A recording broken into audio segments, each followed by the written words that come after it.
کلات کو آزاد ریاست تسلیم نہیں کرنا، لہذا وقتی طور پر خان آف کلات کا مطالبہ مان کر اہم اسٹریٹجک لیز شدہ علاقے جو سارے بلوچستان میں نسبتاً ترقی یافتہ بھی تھے اور اہم تجارتی گزرگاہوں اور فوجی چھاؤنیوں پر مشتمل تھے کو سیکیور کرنا ایک عقل مندانہ اور اچھا فیصلہ ہی تھا۔ لیکن یاد رہے 11 اگست کے پاکستان اور کلات ریاست کے اس معاہدے کو بھی برطانیہ نے ناپسند ہی کیا تھا اور وہ کلات کو الگ ریاست کسی صورت تسلیم نہیں کرنا چاہتے تھے۔ دراصل برطانیہ اور دوسری بین الاقوامی طاقتیں اس وقت نہیں چاہتی تھیں کہ دو نوزائیدہ ریاستوں یعنی پاکستان اور بھارت کے علاوہ برٹش انڈیا سے کوئی تیسری ریاست وجود میں آئی۔ اس کے پیچھے کیا وجہ تھی یہ ایک الگ ٹاپک ہے جو اس وقت ہمارا موضوع نہیں۔ انگریز کے بر صغیر سے رخصت ہوتے ہی یعنی 15 اگست کو خان آف کلات نے ایک تقریر کی اور کلات کو آزاد ریاست ڈکلیئر کر دیا۔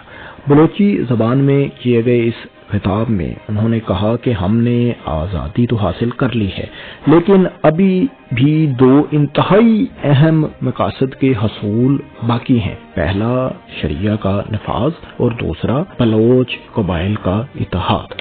ستمبر 1947 میں جب کلات ریاست کے وزیر اعظم نواب زادہ اسلم جو کہ اب پاکستان کی بیوروکریسی کا حصہ تھے پاکستان کے فارن سیکرٹری کرام اللہ کے پاس مذاکرات کے لیے آئے، ان کے ہمراہ کلات کے فارن منسٹر ڈگلس فیل بھی تھے۔ کلات اسٹیٹ کا اصرار تھا کہ پاکستان ان کے ساتھ ایک معاہدہ سائن کرے لیکن کرام اللہ قائد اعظم کی ہدایات کے مطابق اس کے لیے بالکل بھی تیار نہیں تھے۔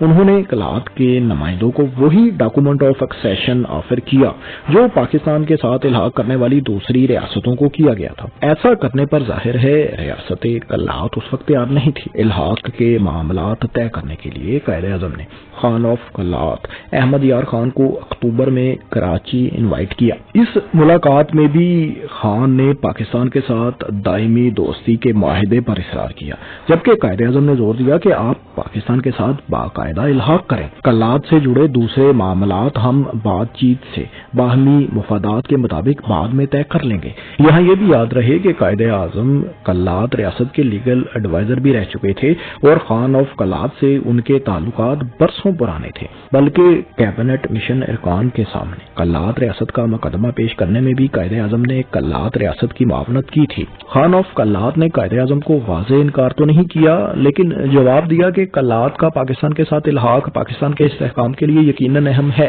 لیکن بلوچستان کیونکہ ایک قبائلی علاقہ ہے، قبائلی روایات کے مطابق دوسرے سرداروں کو اعتماد میں لیے بغیر میرے لیے کوئی فیصلہ کرنا ممکن نہیں۔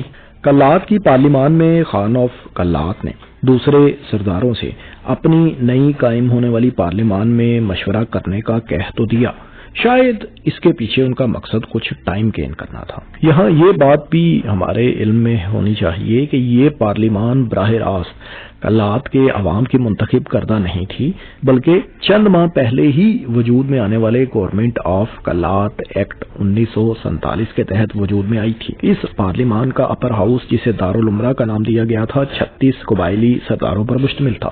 یہ سب خاندانی سردار تھے یعنی الیکٹڈ نہیں تھے۔ اس پارلیمان کا لوور ہاؤس جسے دارالعوام کا نام دیا گیا تھا کل 55 ارکان پر مشتمل تھا۔ ان میں سے 5 خان آف کلات نے اقلیتوں کی نمائندگی کے لیے خود نامزد کیے تھے اور باقی 50 منتخب شدہ تھے۔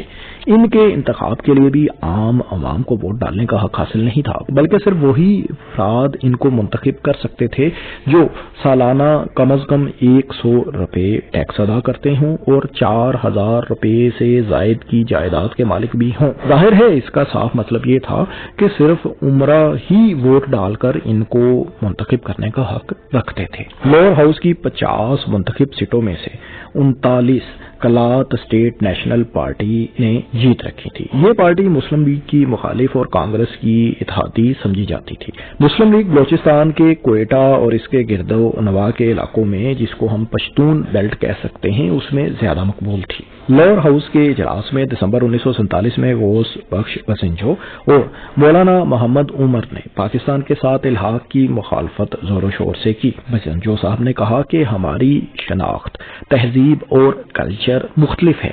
ہم مسلمان ہیں، لیکن اس کا یہ مطلب تو نہیں کہ ہم الگ شناخت نہیں رکھ سکتے۔ اگر محض مسلمان ہونے کے ناطے ہی ہمیں پاکستان میں ضم ہونا ہے تو اسی کرائیٹیریا کے مطابق تو ایران اور افغانستان کو بھی پاکستان میں ضم ہو جانا چاہیے۔ لاہور ہاؤس نے پاکستان کے ساتھ الحاق کی بجائے صرف ایک معاہدے پر زور دیا اور اس کی قرارداد بھی منظور کر لی۔ لاہور ہاؤس کا فیصلہ آ جانے کے بعد جنوری 1948 میں اپر ہاؤس کے اجلاس میں بھی پاکستان کے ساتھ الحاق کی مخالفت کی گئی۔ نواب نوروز خان زرکزئی جھلوان قبائل کے جو سربراہ تھے، انہوں نے کہا کہ وہ پاکستان کے ساتھ الحاق کسی صورت قبول نہیں کریں گے۔ ہاں، البتہ دوستانہ تعلقات ہم ضرور رکھنا چاہتے ہیں۔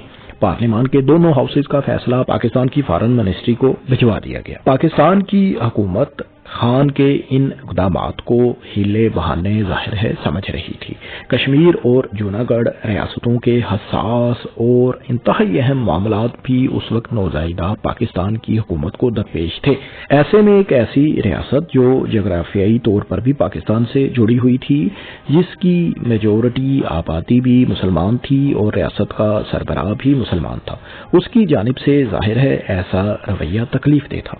خان آف کلات احمد یار خان کی نیت تو ظاہر ہے کوئی نہیں جان سکتا، لیکن 1942 میں بلوچستان کے agent to governor general Abri میٹکلفے نے اپنی خان سے ملاقات کا احوال سیکرٹری خارجہ امور کو لکھا تھا۔ اس میں وہ واضح طور پر یہ بتا رہے تھے کہ خان آف کلات اس لیے خود کو باقی انڈین ریاستوں سے مختلف قرار دے رہے ہیں کیونکہ وہ نہیں چاہتے کہ برطانیہ کے بعد وہ اس خطے میں کسی بھی اور سیاسی سیٹ اپ کا حصہ بنے، اور اگر ان کو باقی انڈین ریاستوں کی طرح ہی ٹریٹ کیا جائے گا، یعنی شاہی ریاست ہی سمجھا جائے گا، تو ظاہر ہے ایسا ہونے کے امکانات بہت زیادہ ہیں۔ ان حالات میں خان آف کلات اور پاکستان کی حکومت کے درمیان کچھ مزید بات چیت یا خط و خطابت ظاہر ہے ہوئی۔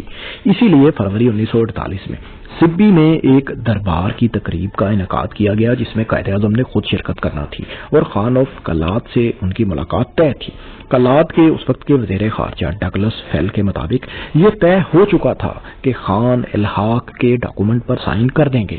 اسی خاص مقصد کے لیے ہی قائد اعظم بذات خود سبی آ رہے تھے، لیکن اس ملاقات میں خان آف کلات کی خود نوشت کے مطابق انہوں نے قائد اعظم کو کہا کہ انہیں الحاق پر کوئی اعتراض نہیں، صرف کچھ معمولی شرائط ہیں، جیسا کہ یہ دستخط تمام سرداروں کی موجودگی میں ہوں گے، بلوچوں کی برِ صغیر میں اسلامی خدمات اور قیام پاکستان کے لیے جدوجہد کے اعتراف کے طور پر پاکستان کی حکومت اور قائد اعظم خود ایک بیان جاری کریں گے، اور کوئی ایسا قانون مستقبل میں نہیں بنایا جائے گا جو بلوچ روایات کے منافی ہو۔ خان کے بقول وہ ان معمولی سی شرائط رکھنے کے بعد اپنے کیمپ دھادڑ جو کہ کلات کا موسم سرما کا ہیڈ کوارٹر تھا اور سبی سے محض 16 میل کی مسافت پر واقع تھا، واپس آ گئے، اور اگلے دن دوبارہ انہیں قائد اعظم سے ملنا تھا، اور بدقسمتی سے وہ کہتے ہیں کہ میری طبیعت خراب ہو گئی جس کی وجہ سے میں اگلے دن قائد اعظم کو ملنے نہیں جا سکا۔ ڈگلس فیل کے مطابق قائد اعظم کلات کے الحاق کے معاملے کو اس حد تک نہیں لے جانا چاہتے تھے کہ انہیں خود اس میں اس حد تک ملوث ہونا پڑے، کیونکہ یہ کام تو پاکستان کی وزارت خارجہ کا تھا، لیکن وہ خان آف کلات اور وزیر اعظم کلات کے اصرار پر خود سبی تشریف لائے تھے، اور جب یہاں ان سے خان آف کلات نے بہانہ بنا کر ملاقات ہی سے انکار کر دیا تو یہ بات ان کے لیے سخت صدمے کا باعث بنی۔ یہ بھی ایک موقف ہے کہ سبی میں خان آف کلات الحاق کرنے پر تیار تھے، لیکن عین موقع پر ان کے بھائی عبد الکریم کے دباؤ کی وجہ سے وہ ایسا نہ کر پائے۔ سبی واقعے کے بعد خان آف کلات نے فروری 1948 ہی میں ایک بار پھر اپنی پارلیمان کا اجلاس طلب کیا۔ اس بار اپر ہاؤس نے الحاق کے بارے میں فیصلہ کرنے کے لیے 3 مہینے کا وقت مانگ لیا اور لوور ہاؤس نے ایک بار پھر مخالفت کر دی۔ لوور ہاؤس میں سے 55 میں سے 33 ارکان نے قرارداد الحاق کی مخالفت میں منظور کر لی۔ غوث بخش بسنجو نے کہا کہ پاکستان تو ہمیں غلام بنانا چاہتا ہے۔ مولوی ارض محمد نے پاکستان کے اسلامی ہونے پر ہی اعتراضات اٹھا دیے۔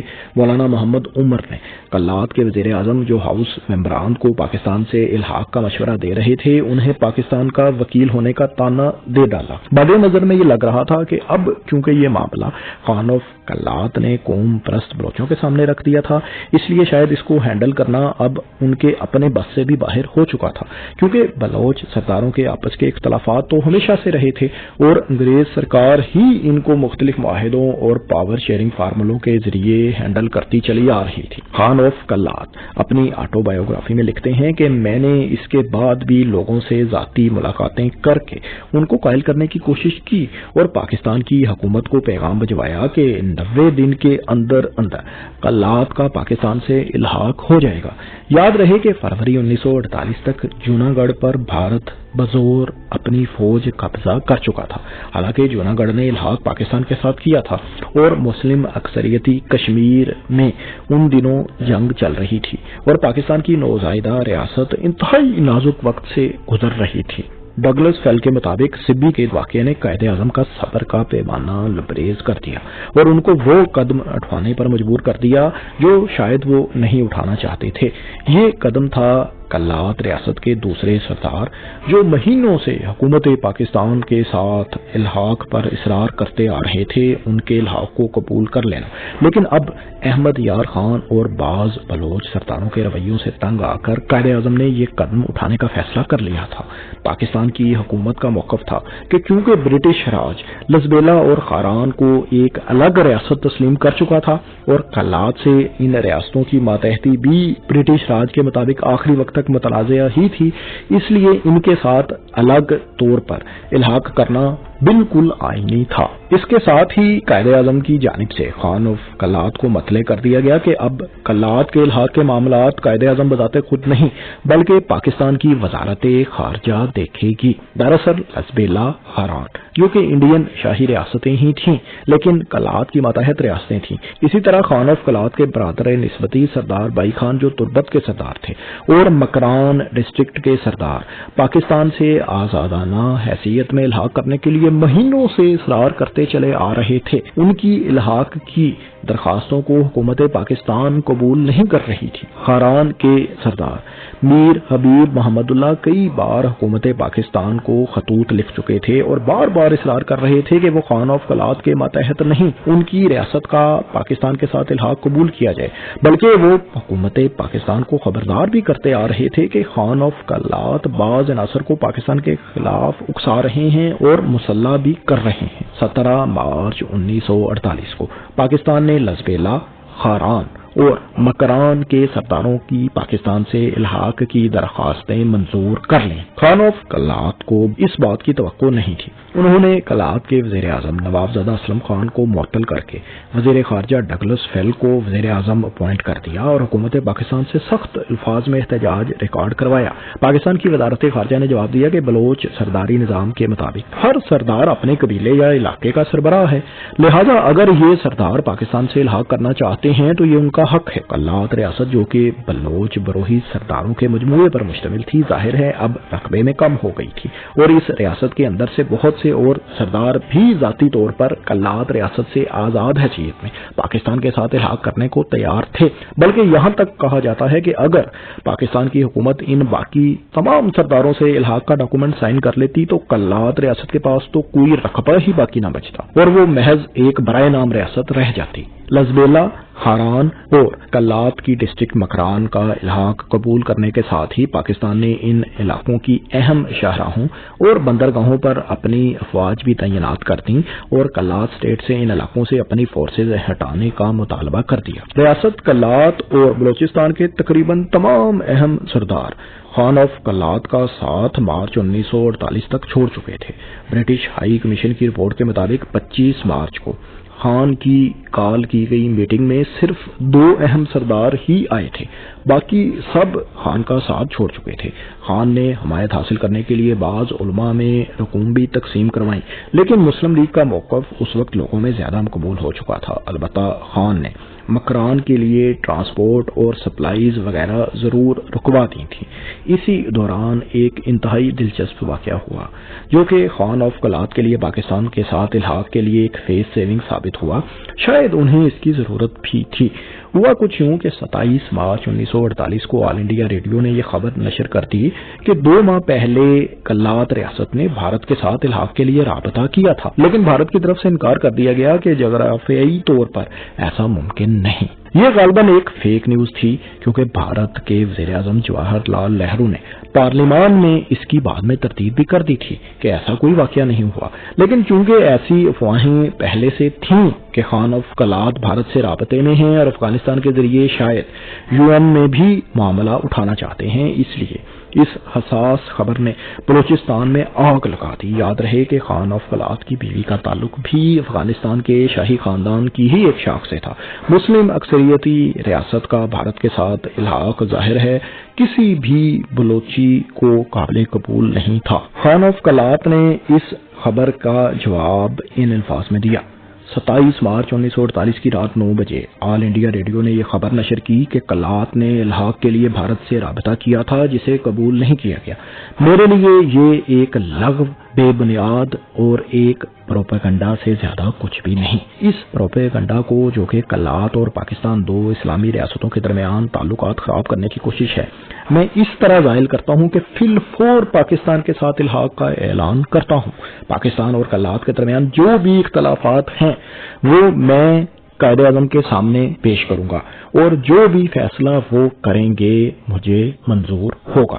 خان آف قلات کے اس واضح اعلان کے بعد ویسے تو اب بلوچستان بھر سے قلات کو ایک الگ ریاست بنانے کی آوازیں ختم ہو جانا چاہیے تھیں، لیکن خان آف قلات کے بھائی عبدالکریم خان جو ڈسٹرکٹ مکران کے پاکستان سے الحاق سے پہلے گورنر بھی تھے، اپنے کچھ ساتھیوں کے ساتھ افغانستان چلے گئے اور وہاں سے ریاست پاکستان کے خلاف مسلح جدوجہد کا آغاز کر دیا۔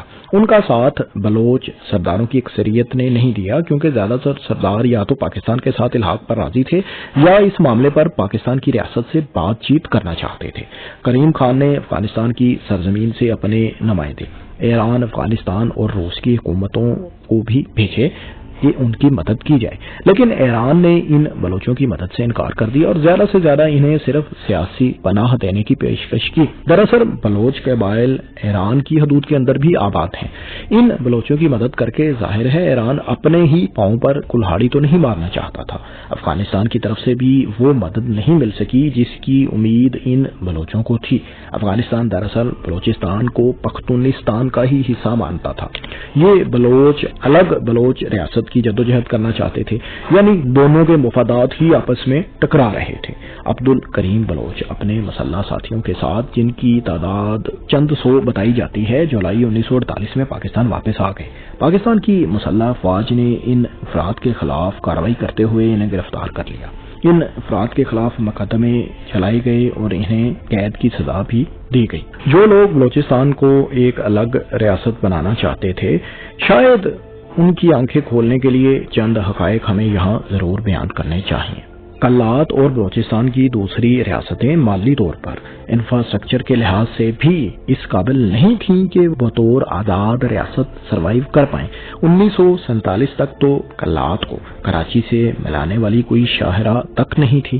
کچھ کچی سڑکیں ضرور بلوچستان میں تھیں اور بار برداری کے لیے زیادہ تر انحصار اونٹوں پر اس دور میں بھی کیا جاتا تھا۔ کوئٹہ کو کراچی سے ملانے والی پکی سڑک قیام پاکستان کے بعد تعمیر کی گئی تھی۔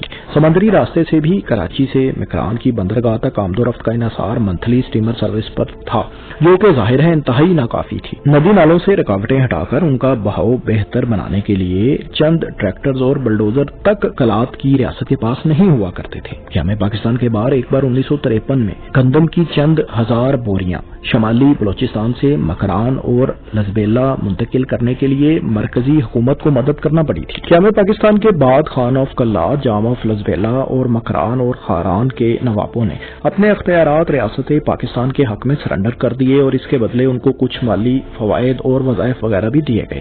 پاکستان کی تاریخ کے پہلے مارشل لاء کے وقت خان آف قلات کو ان کی رہائش گاہ سے گرفتار کرنے کا افسوسناک واقعہ بھی پیش آیا۔ برسوں بعد 1970 کی دہائی میں خان آف قلات بلوچستان کے گورنر بھی رہے۔ بہرحال دوستو، بلوچستان کے نازک معاملات کو یقیناً ریاست پاکستان نے اس دانشمندی سے ہینڈل نہیں کیا جس کے یہ متقاضی تھے۔ امید کرتے ہیں کہ مستقبل میں یہ چیزیں بہتر ہوں گی۔ آپ کمنٹس میں یہ بتائیں کہ آپ کو یہ ویڈیو کیسی لگی، اور اس طرح کی دلچسپ اور معلومات سے بھرپور تحقیقاتی ویڈیوز دیکھنے کے لیے ہمارے چینل کو سبسکرائب بھی کر لیں۔ شکریہ۔